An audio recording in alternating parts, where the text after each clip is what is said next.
자, 본격적으로 들어가 볼까요?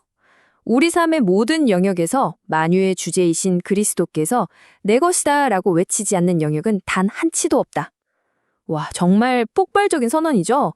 보통 우리는 신앙이라고 하면 일요일 아침 조용한 예배당 안에서만 유효하다고 생각하기 쉽잖아요.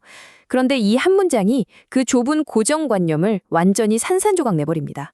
신앙은 그저 교회에만 갇혀 있는 게 아니라 여러분의 직장, 정치, 예술, 우리 삶의 아주 작은 구석구석까지 완전히 뻗어 있다는 엄청난 선언이거든요.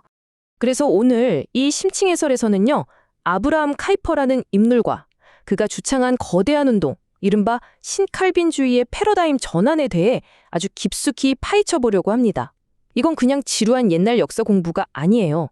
16세기의 종교개혁 정신이 도대체 어떻게 우리 현대 사회의 모든 영역으로 확장되었는지, 그리고 그 세계관이 지금을 살아가는 우리에게 어떤 강력한 인사이트를 던져주는지 함께 따라가보는 정말 흥미로운 지적 여정이 될 겁니다.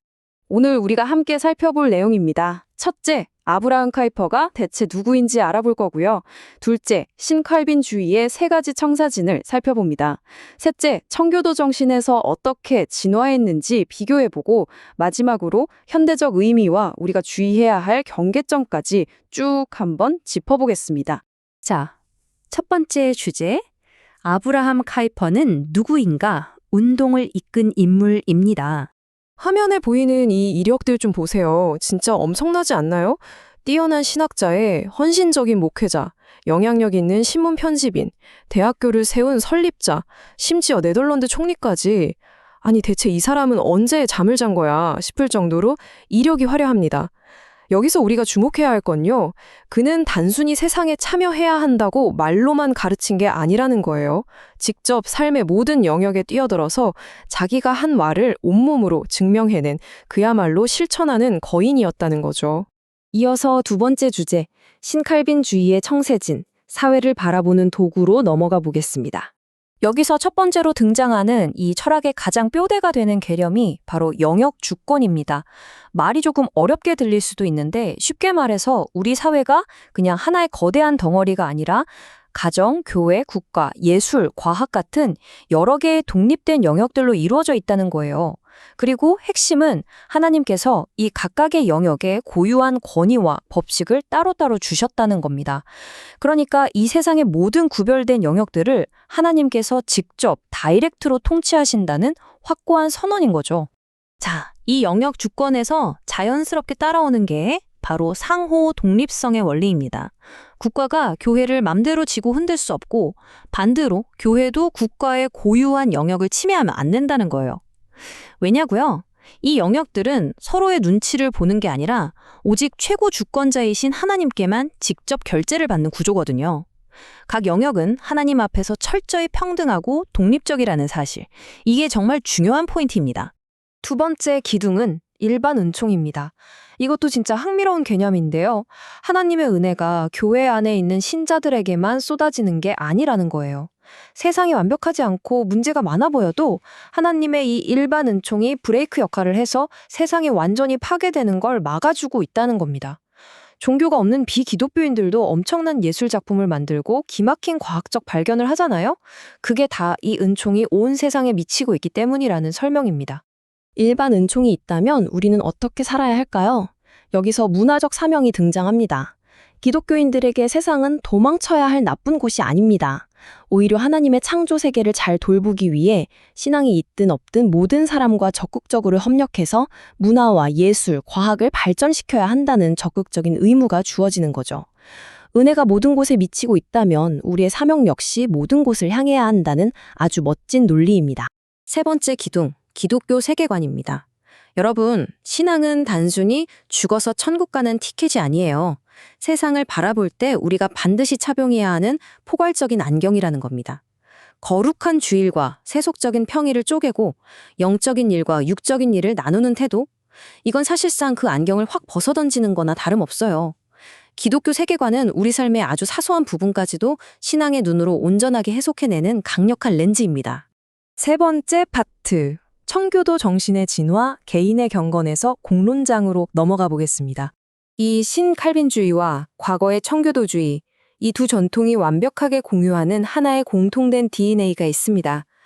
바로 코람데오, 라틴어로 하나님 앞에서라는 뜻이죠.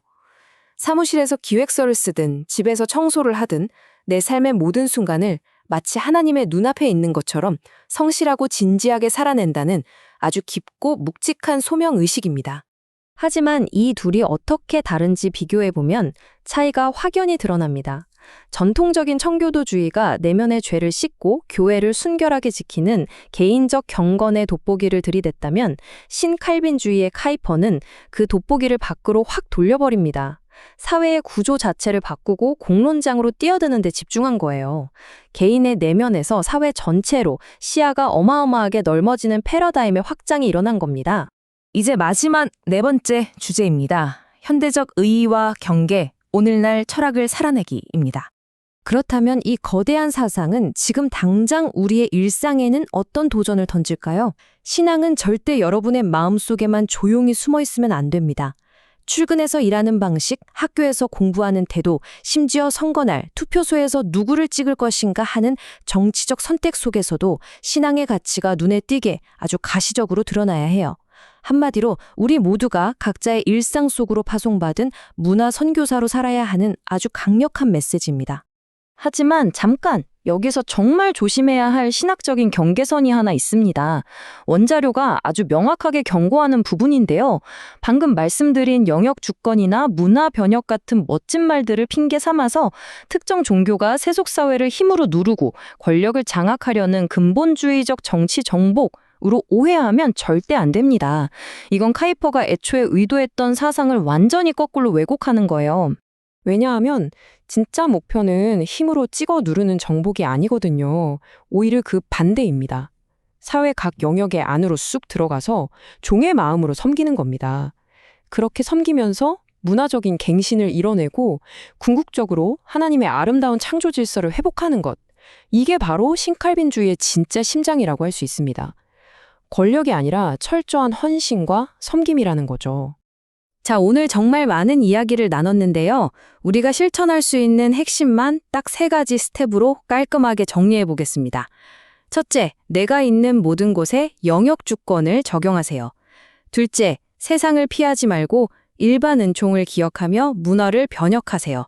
셋째, 이 모든 행동에 단 한 가지 목적, 오직 만유의 주님이신 하나님의 영광을 위해 행동하세요. 어떠신가요? 꽤 명확해졌죠? 오늘 우리는 세상 그 어떤 영역도 결코 포기하지 않는 정말 다이나믹한 세계관을 살펴봤습니다. 자, 그럼 마지막으로 여러분께 아주 흥미로운 질문 하나 던지면서 오늘 해설을 마무리할까 합니다. 그렇다면 이렇게 복잡하게 얽힌 오늘날의 정치나 교육 현장에서 이 영역주권이라는 원리는 과연 얼마나 구체적이고 현실적으로 적용될 수 있을까요? 이 질문을 한번 깊이 고민해 보시길 바라면서 오늘 해설은 여기서 마치겠습니다. 함께 해주셔서 감사합니다.